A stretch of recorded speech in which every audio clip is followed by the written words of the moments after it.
Hi, I'm Easton Zare. I'm the president of the Baker High School Alumni Association.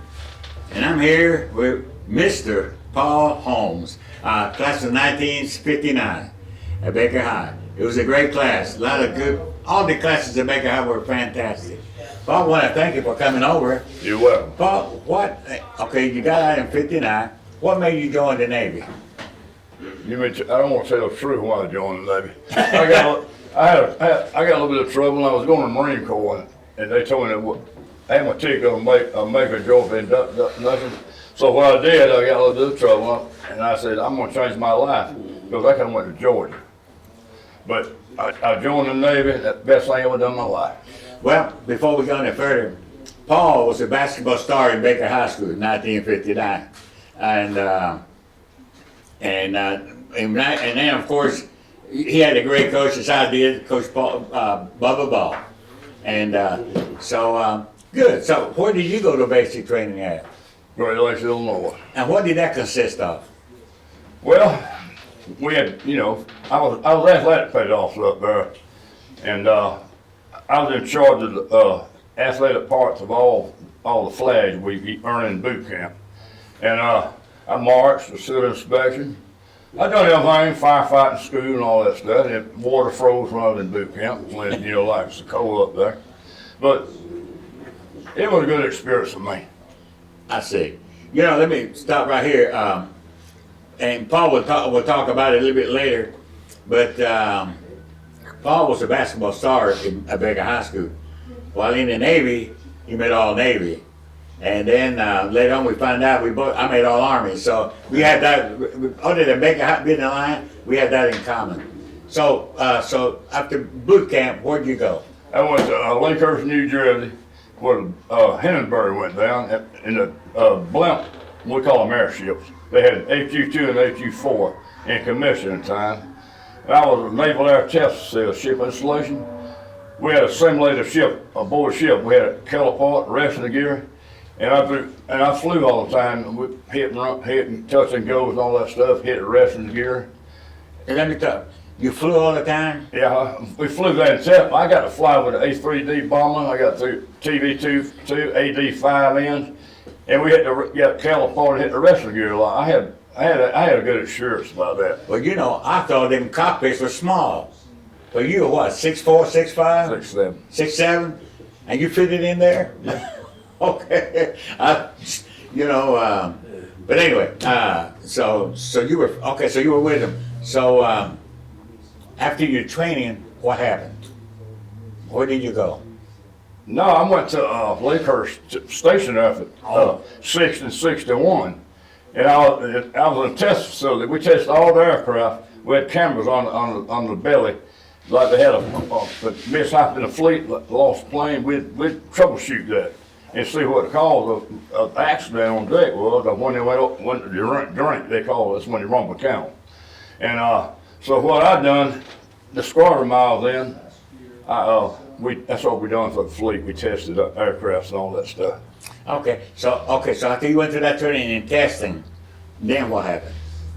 Then when I got transferred, Mm-hmm.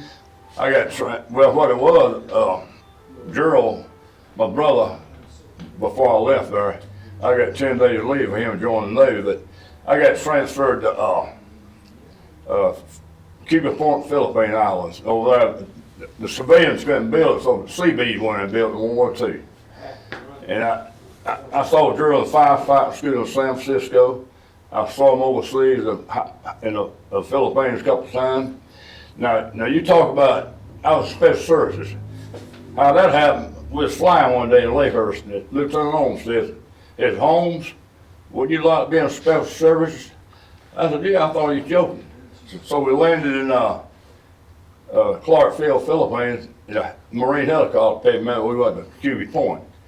I went to special services, and I had ski boats, I had a beach, I had a big fishing boat they took you out on. And I had the life of Gilligan's Island, really. We'd go to these places and stay on the boat all night. They were cooked on the banana leaves for us and all that stuff. And we had Bob Hope, Linda Darnell.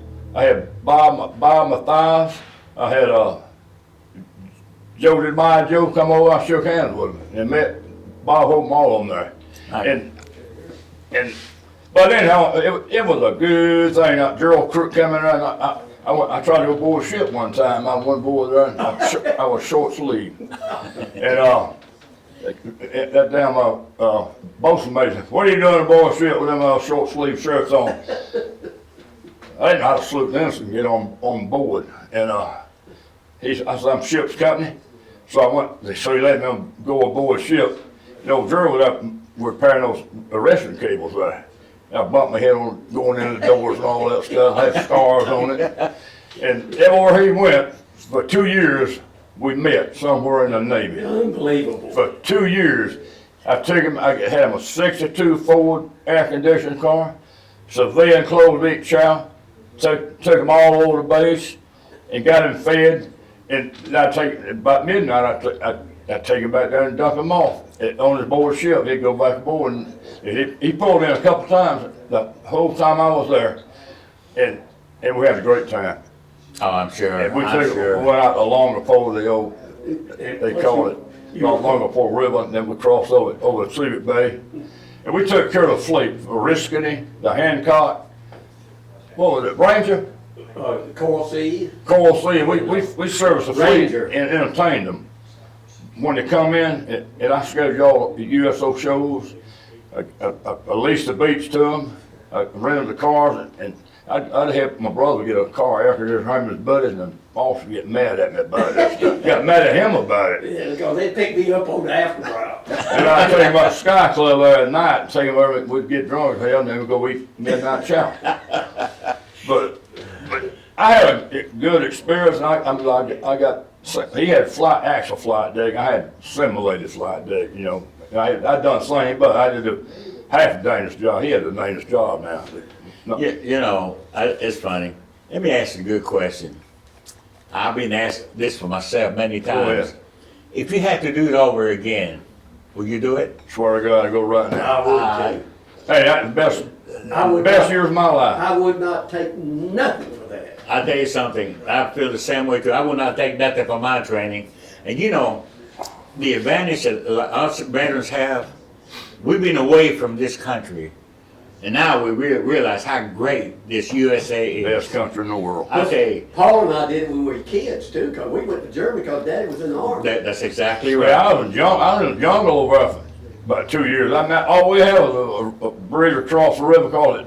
I'm not saying what they call that river, but they found sailors and Marines floating in that river about every day where they got killed over there. Man, And it was the greatest experience of my life. Me too. And I got to see my brother, and one man I know of, he was in the Navy with me, he retired out of the Army, he's still living, on one I know of. The rest of them died of Agent Orange. you know, back then, and this sounds familiar to y'all, when you were stationed on a regular base all the time, you probably said, I can't wait to get out of the service and get away from this post. Well, let me tell you, when I was in Iran, 1965, us guys were saying, you know, Fort Campbell ain't too bad after all. We get 3 meals a day, we get a warm bunk, and, but anyway. I had me a calendar, I marked my last 30 days off, and I couldn't wait to get out. The longest time of my life, 4 years in the Navy and a year in the National Guard, I marked that calendar to come home. But you know what? That was the best years of my life. Oh, listen, I agree. Me too. One of my experience that I learned after in '62 when the Russian ships were going. I'm going to ask you about that. When the Russian ships were going to Cuba, you mature. Oh, Are you mature with a? What were you during Cuba crisis? Well, what was you, 62? Yeah, I was in the Philippines. were you? Yeah, and then when Kennedy died, Gerald forgot to tell you, they buried him at sea. My brother did on Hancock. I thought that was so honorable. And we done the same thing, the dress on the flight line. We dressed out, it was 7 o'clock in the morning when we heard about it. But when Kennedy came out with the athletic program, everybody got to be in shape. They put me in charge of the flight wing down there in the hangar bay. And I lasted probably 2 weeks. The officer started complaining because made them do a little bit, and we quit. That worked them out, boy. Well, But you you know, talking about planes going out, I saw 2 of them, 2 FAU birds. man, I tell you, it's great. I tell you what, you and Gerald, we got to get back over here and tell some more stories. I got a lot to tell you. I tell you, That right there was the Blue Angels too. Yeah. Where Gladys was directing the plane, she thought. you know, one of the guys, he was a fighter pilot, Lenny Shores, class of '64. Good guy. If he was here right now, we'd never get out of here because the stories about landing, you know, I mean, we see something, but we don't know the works of it. You know, you think, oh, that looks like an easy job. Well, you know, when Gerald and I had that talk, and then I went to watch me a war movie, and I'm watching them guys on a single deck, I said, you know, I didn't realize I was that dangerous. But you know, You on a ride in it one time with a shoe shot that thing. But I want to tell you something. I loved it. I mean, really, and Gerald, one more thing Gerald forgot to mention. Dang, I forget what it was, but we met at firefighting school, we met at home going overseas, we met in the Philippines 2 or 3 times. How are you? You were over there playing. In Hawaii, when I was playing ball in Hawaii. Our ship pulled in there. Coincidence. yeah. Yeah, and met him there. Everywhere we went, in 2 years' time, we met. And I went to FLMS school in Beeville, Texas. They sent me down there. But that's what Blue Angels flew back then. I didn't get to go with them, but they sent me to school to run the FLMF fighter. My goodness. I can't remember the name, but I swear I hate it. I can't remember his name, but we all graduated school with Baker. Yeah. I was in Japan over there in Yokosuka and walked in a damn bar, of course, and sit out on the stool drinking a beer. And I thought, Yeah. there was a guy right there I graduated with. And I'm talking about, he was stationed there. What was the odds of that? You know, those are just fantastic memories. I made it at Hawaii, Wake Island, Midway, Guam, and the Philippines. Fantastic. Yeah. You know, Gerald. There was sunken ships still there when I went over there. When we landed there, there was still sunken ships from War II still out there. Plus, I was stationed with the Blue Angels too. Oh, I see. And I'm talking, Yeah. and I was We're stationed. gonna talk about that on And the I was- next one. Yeah. I was stationed with the Shooting Stars, and I almost got to jump out of a plane with the Shooting Stars, but what they would do, let those Shooting Stars go up and bail out, do all their fancy stuff, to let the pilots get time and flying. Well, I went through ground training, I did this, and about the time I was gonna jump out of a darn plane, they canceled that, wouldn't let the Navy do it for them no more. I think it was flying FLMS then, wasn't it? Yeah. Huh? FLMS. Yeah, I was there, that's when I was a I mean, that's what I went to school for, but the Blue Angels were flying F-11s then. Oh, yeah, Yeah. yeah. Well, I tell you what, guys, we're gonna end this one. We got some more people lined up. We're gonna get together here Get in again. that cockpit one time, we shot off that thing, see what it felt like.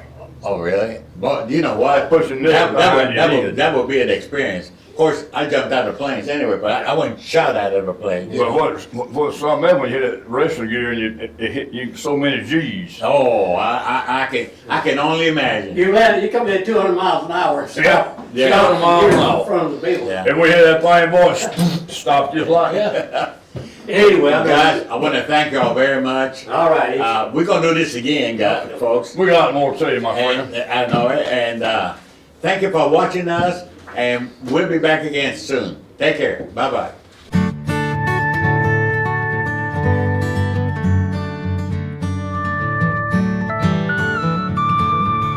Under the stars we'd reminisce our youth, 2 brothers bound with dreams so true. You took the lead while I followed your pace, now miles apart, yet we still embrace. Through trials we face, our spirits unite. Baker High boys with our hearts open wide, on the 7 seas where our dreams abide. Though distance may part, our bond is so clear. 2 brothers in arms, in this life we hold dear.